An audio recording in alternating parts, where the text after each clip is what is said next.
کاروبار کے لیے میں وظیفہ بتا دیتا ہوں. وہ وظیفہ یہ ہے کہ صبح اٹھ کے جاگنگ کرو, پہلے تو فجر کی نماز پڑھو, پھر جاگنگ کرو, پھر پٹھان ہوٹل کے 2 پراٹھے کھاؤ.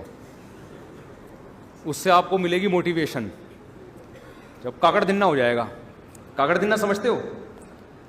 نئے نئے لوگ آتے رہتے ہیں, پرانے بور ہو جائیں گے.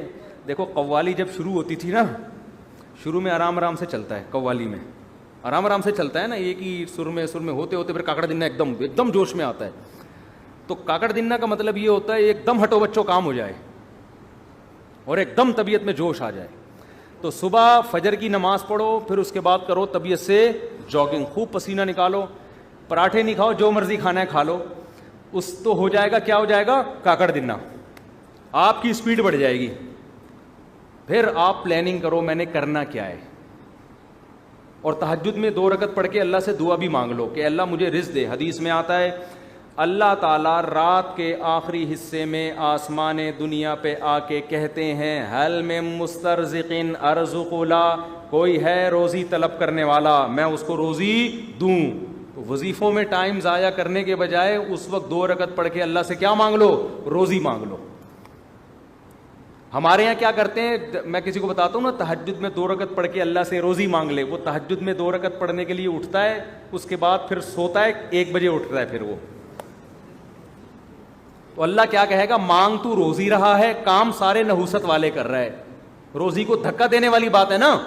جو 1 بجے سو کے اٹھے گا, اور کراچی میں 2 بجے کسی کو فون کرتا ہوں, کہتے ہیں میں ناشتہ کر کے آ رہا ہوں, دوپہر 2 بجے میں کیا کر کے آ رہا ہوں, ناشتہ کر کے آ رہا ہوں. تو کاروبار گیا کہاں, تیل لینے. آپ کہہ سکتے ہو کہ میں فجر کے بعد جاگنگ کر کے رات کو تہجد میں 2 رکعت پڑھ کے اللہ سے دعا مانگوں گا, پھر فجر کے بعد جاگنگ کروں گا, پھر آپ کے مشورے پر 2 پراٹھے کھاؤں گا. اور کاکڑ دن 2 پراٹھے, یہ ویسے ہی کہہ رہا ہوں میں, مزہ آتا ہے کہنے میں یار, پتہ نہیں کیوں پراٹھے میں. باقی آپ جو مرضی کھاؤ, پراٹھے تو نقصان دیتے ہیں لیکن جو مرضی کھاؤ.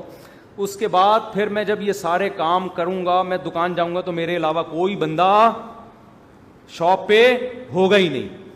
تو کاروبار کیسے چلے گا صبح صبح؟ صحیح حدیث ہے بورک لامتی فی بکورہا, اللہ نے میری امت میں صبح کے وقتوں میں برکت. یہ میری بھی روٹین خراب ہوئی ہوئی ہے, میری اپنی روٹین بھی خراب چل رہی ہے کراچی کی وجہ سے, لیکن اس کو سیٹ کرنے کی ضرورت ہے. تو صبح حدیث میں آتا ہے اللہ نے برکت رکھی ہے. اب لوگ کہتے ہیں ہم جب صبح دکان پہ بیٹھیں گے تو ہمارے علاوہ اس پوری کائنات میں کوئی بھی نہیں ہوگا, تو کسٹمر ہوگا ہی نہیں, تو کاروبار چلے گا کہاں سے؟ تو بھائی صبح اٹھنے کا مطلب ضروری نہیں کہ دکان پہ جا کے بیٹھ جائیں. صبح آپ کاروبار کی پلاننگ کرنا شروع کر دیں بیٹھ کے. آپ انٹرنیٹ پہ بیٹھ جائیں کہ یار کیا چیز پروڈکٹ مارکیٹ میں چل رہی ہے جو سستی اٹھا کے مہنگی بیچ سکتا ہوں. کاروبار کا مطلب دکان میں بیٹھنا تھوڑی ہوتا ہے, پلاننگ بھی تو کرنی ہوتی ہے نا. تو کیا ہو گیا, تو صبح آپ بیٹھو, جب جاگنگ کر کے پراٹھے کھاؤ, چائے شائے نہیں پی لو تو بھی غلط ہے, لیکن پی رہے ہیں تو کیا کریں. تو جب آپ بیٹھ گئے تو اس کے بعد پھر آپ کیا کرو, پلاننگ کرو. پلاننگ کیسے کرو, ایک ڈائری لو اور پین لو. دیکھو یہ انسان کی نیچر ہے, میں نے بارہا تجربہ کیا ہے. موبائل کی ڈائری میں جب آپ پلاننگ کرتے ہو آپ کا دماغ نہیں چلتا. یہ کچھ قدرت کی طرف سے یہ ہے. دماغ انسان کا جب ہی چلتا ہے جب اس کے ہاتھ میں قلم ہو. اٹھائیے نا, قرآن میں بلا وجہ نہیں اٹھا لی. میں نے دیکھا ہے کہ میں اگر کمپیوٹر پہ کچھ لکھ رہا ہوتا ہوں نا, کوئی دماغ جیسے کتاب لکھنی ہے, کوئی مضمون لکھنا ہے, زیادہ دماغ نہیں چلتا کمپوزنگ میں. ادھر آپ نے پین اٹھایا اور ڈائری اٹھا کے لکھنا شروع کیا, دماغ چلنا شروع. پھر اس کو بے شک کمپوز کرا لو بعد میں. تو آپ پین اٹھاؤ, ڈائری اٹھاؤ اور لکھو کہ یار میں نے کاروبار کم کرنا کیا ہے. ہو سکتا ہے 6 ہفتے تک آپ سوچتے ہی رہو اور آپ کی سمجھ میں کچھ بھی نہ آئے. تو پھر آپ یہ سوچو کہ میں اپنی سمجھ میں لانے کے لیے کیا کرنا ہے پہلے میں نے, کہ میری سمجھ میں کچھ آئے. تو آپ یہ جملہ لکھو گے سوچ بچار کے کہ یار اس کے ماہرین سے میں نے مشورہ لینا ہے. سمجھتے ہو میں نے کیا کرنا ہے؟ کباڑ کا کام ہے آپ کا, تو کباڑ کے ماہرین سے کیا کرنا ہے؟ مشورہ لینا ہے. وہ مشورہ دیں گے نہیں آپ کو. پاکستان میں ایسا ہوتا ہے کہ کسی کو کوئی بزنس آتا ہے تو مشورہ دے گا, نہیں دے گا تو غلط مشورہ دے گا. جب آپ اس کے پاس جاؤ گے کہ کاروبار چل ہی نہیں رہا, رو رہے ہیں یار ہم تو کچھ ہے ہی نہیں, حالانکہ کروڑوں روپے کما رہا ہوگا, اس کو یہ ہوگا کہ یہ بھی نہ شروع کر دے کہیں. تو پھر آپ نے یہ لائن کا اضافہ کرنا ہے کہ مشورہ نہیں لینا, اس کو کاروبار کرتے ہوئے میں نے دیکھنا ہے. تو شیر شاہ مارکیٹ میں جاؤ, دیکھو کباڑ والے کیا خریدنے ہیں, یہ سارا سروے کرنا ہے میں نے. یہ سب چیزیں ڈائری میں, جو چیز سمجھ میں نہیں آ رہی تو وہ سمجھ میں کیسے آئے گی اس کے لیے الفاظ لکھو. سمجھتے ہو؟ اس سے انشاءاللہ وہ جو آپ نے تہجد میں دعا مانگی تھی اس کے اثرات ظاہر ہونا شروع ہو جائیں گے. تو تمہارا باپ بھی کرو. پاکستان میں جس کو کاروبار نہیں کر رہا نا وہ دنیا کا بہت بڑا بے وقوف ہے. یہاں گورے آ کے کر رہے ہیں کاروبار. ایک گورا کراچی میں ہے, اس کا کبھی میں انٹرویو لوں گا انشاءاللہ, مسلمان ہوا ہے وہ. اس نے کہا ہے کہ کراچی جس کی آبادی کتنے کروڑ ہو گئی, 2.5-3 کروڑ, وہ تو گورنمنٹ غلط وہ بتاتی ہے, زیادہ آبادی ہے, 1-8 کروڑ تو ہمارے گھر کے افراد ہوں گے.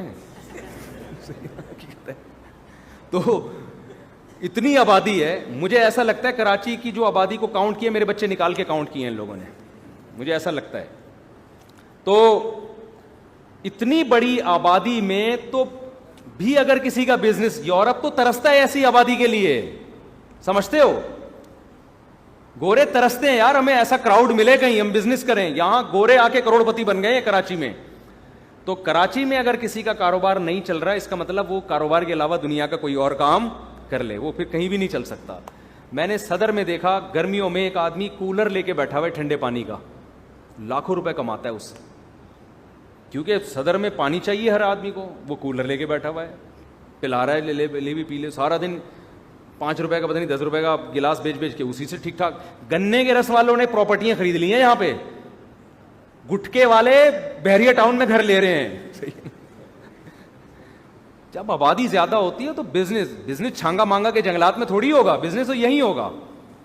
سبزی منڈی میں جا کے دیکھو کیسے کروڑ پتی, ٹماٹر بیچ کے ارب پتی بن گئے ہیں. تو کراچی میں تو آپ نے مائنڈ استعمال کرنا ہے, کھوپڑی استعمال کرنی ہے, تو کھوپڑی بھی استعمال کرو, اور رات کو بیٹھ کے تہجد میں اللہ سے 2 رکعت پڑھ کے دعا مانگو.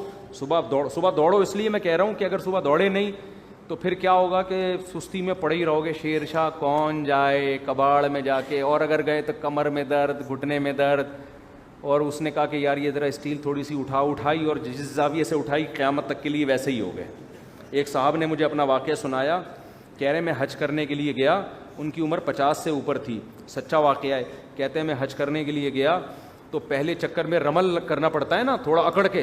کہہ رہے میں نے یوں کیا تو میں یوں ہی ہو گیا, کیونکہ عادت ہی نہیں تھی ورزش کرنے کی, چلنے پھرنے کی.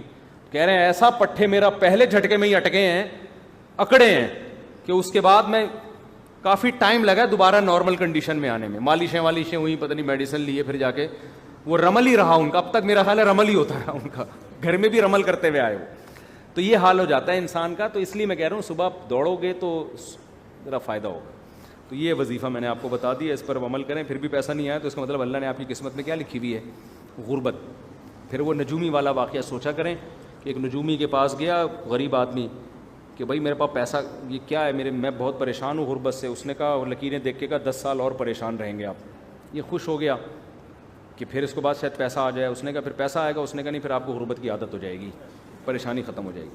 تو آپ اس طرح سے بزنس کریں, یا تو پیسہ آ جائے گا ورنہ آپ کو کھجل خواری کی عادت پڑ جائے گی. یہ بھی ٹھیک ہے, کیا خیال, اس کا اپنا مزہ ہے بھائی.